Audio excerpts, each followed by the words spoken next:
মশলাদার রাইস চাই সেটাও দেবে নাকি? এটা যেমন মশলাদার রাইস, তাই তো?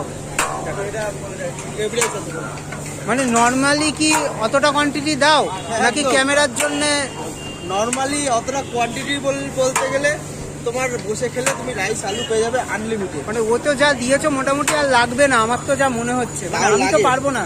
তাও লাগে লাগে লাগে তাদের দেবো, যাদের লাগে তাদের দেবে, তাই তো?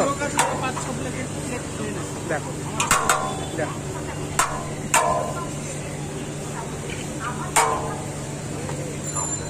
এটাও 130 টাকা, তাই তো? না এটা মাটন, এটা 200 টাকা, তাই তো?